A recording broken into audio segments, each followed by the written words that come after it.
esta noche están con nosotros, con nuestro panel aquí en el estudio, la polémica fundadora de Latinoamérica Barómetro y de Mori, Marta Lagos. Polémica digo porque creo que en los últimos días ha protagonizado unas polémicas ahí en Twitter. Yo quisiera preguntarte, Marta, con tu experiencia sobre elecciones en el continente. Tengo entendido que uno de los últimos datos, pero no debe ser el último, de abstención en la elección general a nivel país fue de 19,6%. Y en la región metropolitana fue un poquito menos, o sea, un poquito más, porque fue de 26%.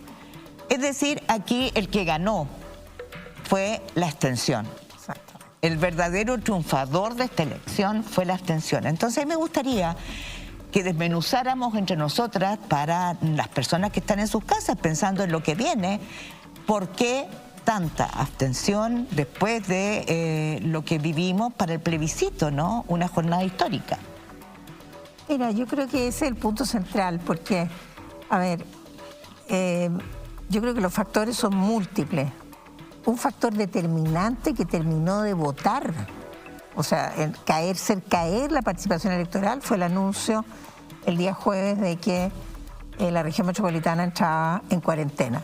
No es porque el sábado y domingo no hubiera cuarentena, porque iba a haber cuarentena de todas maneras, sino que porque el anuncio daba cuenta de una alarma que venía resonando en la trastienda hace mucho rato de parte del Colmed, del Colegio Médico, de que los hospitales estaban colapsados. Y todos nosotros que tenemos contacto con médicos nos decían: estamos colapsados, estamos haciendo triage, estamos separando pacientes, etcétera. Y ese anuncio terminó de confirmar, ¿no es cierto?, esto que el gobierno nunca ha querido decir, cosa que sí han dicho otros países. Argentina lo ha dicho, Perú lo ha dicho, Brasil lo ha dicho, ¿no es cierto?, que no se la pueden. No se la pueden con esta pandemia y que llega más gente y que la gente se muere porque no es posible darle atención a toda la gente. Yo creo que eso es una verdad que hay que decir. ¿Y tú crees que hemos llegado a ese nivel? Yo creo que nosotros llegamos a ese nivel con ese anuncio, y yo creo que el terror que se produjo en ese momento hizo que mucha gente se quedara en la casa. Ahora, eso es contradictorio con el hecho que hoy día las ferias estaban repletas y la gente estaba andando en bicicleta y trotando por las calles, mientras en los locales de votación no había nadie. Eso es un factor. Segundo factor que yo creo que es fundamental, y es que este gobierno no ha hecho nada, absolutamente nada, por la participación electoral. Es decir, hemos tenido un ciclo electoral más grande de la historia de Chile en un año, ¿no es cierto? Y este gobierno no ha invertido ni 5 pesos en decirle a los chilenos: mire, señores, esto es lo que nos está sucediendo, nosotros estamos decidiendo sobre nuestra democracia, usted vaya a votar, estas son las informaciones, este es el rayado de la cancha, qué sé yo. ¿Qué es lo que hay? Unos Twitter del CERVEL, 2 discursos del presidente del CERVEL, el ministro el último día que dice vayan a votar, y el presidente de la República en 2 ocasiones dice: esta es la elección más importante de todos los tiempos. Pero no hay ninguna congruencia entre el dicho y el hecho. Entonces tenemos un Estado que es, yo diría, negligente y absolutamente abandonó la democracia. Marta, una pregunta ahí respecto a los números de participación, sí, que son tan bajos como decía Mónica, y tú apuntas a cuestiones que son más bien de las circunstancias que estamos viviendo, ¿no es cierto? La pandemia, por un lado, y luego tú dices la total negligencia o abandono, exacto, del gobierno en medio del ciclo electoral más potente, exacto, político que hayamos vivido. En la crisis política más importante. Y en la crisis política más profunda, probablemente, se hace poco por la participación. Pero la participación venía cayendo y ya había alarmas desde la OCDE. Yo estaba viendo un informe del 2017 donde se dice: aquí la participación en Chile es muy baja y la desconfianza en las instituciones es muy alta, y esa combinación es fatal. Ahora, ¿cuánto más bajo puede caer la participación al nivel de este 19%? Tú tienes los números. Sí. ¿Es la participación más baja que se haya tenido nunca en una elección? Hoy día tenemos 12% en Tarapacá, 13% en Los Ríos y 13% en Los Lagos. Son las 3 regiones donde votó menos gente. Bueno, eso no existe en ningún momento en la historia de Chile, ni siquiera en la Constitución del 25, donde votaban solamente la élite de los hombres. Ahí votaba el 30%. Pero nunca en la historia de Chile habíamos tenido una elección de un cargo inexistente, una pandemia, o sea, hay una serie de atenuantes. Pero no hay, aquí no hay ningún atenuante. El único atenuante que hay y es que el Estado no se hace cargo en su sistema político de convocar a la gente debidamente. Hay una cosa que se llama la integridad electoral. Tú tienes el tema de la competencia, cómo se hace la competencia para que tú te informes. El tema, ¿no es cierto?, de la logística del día de la votación. ¿A qué distancia tienes que caminar para ir a votar? El tema de las mujeres, que no tienen dónde dejar a los hijos, que nadie lo menciona. El tema del transporte, que no es gratis. Y hoy día también había queja de que no se podía volver la gente, etcétera, etcétera. Y el tema finalmente de la pobreza. O sea, si tú no consideras en el concepto de integridad electoral el hecho de que hay mucha gente que está en situación de pobreza y que por lo tanto para ellos ir a votar es un acto especialmente difícil, entonces no les estás dando a todos la misma oportunidad para ir a votar.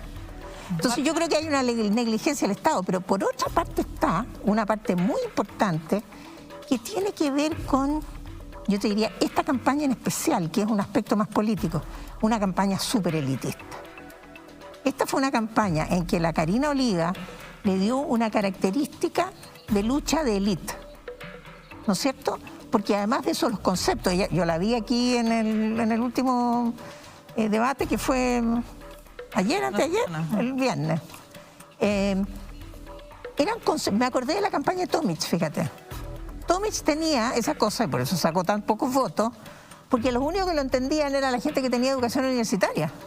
Y si tú ves la votación aquí, de la región metropolitana, que es absolutamente notable, tú tienes que a menor nivel de educación, menor nivel de participación. Es decir, aquí hay un tema también de comprensión de la política, de involucramiento, de conocimiento, de información. Marta, pero también eso se contrapone con realidades muy recientes. O sea, estoy de acuerdo contigo que el Estado no ha hecho nada, pero tampoco lo hizo para la Convención Constitucional y tampoco lo hizo para el plebiscito, y la gente votó igual, muchísimo más que ahora, convengamos, son otros niveles de participación. Particularmente en el plebiscito fue... Pues claro. Pero igual 43%. El plebiscito fue 50%. Pero también para la Convención Constitucional se agregaron 1.800.000, si no me acuerdo, nuevos electores. Que no pero se quitaron los viejos. O sea, se agregaron 1.300.000 de los jóvenes y se quitaron el mismo 1.300.000 los viejos, por lo tanto, un poquito más arriba. Pero a lo que voy es que son factores que contradicen esto de que dependería de la... O sea, el gobierno podría haberlo hecho mejor, pero en términos de la política de Estado es nula, es un factor...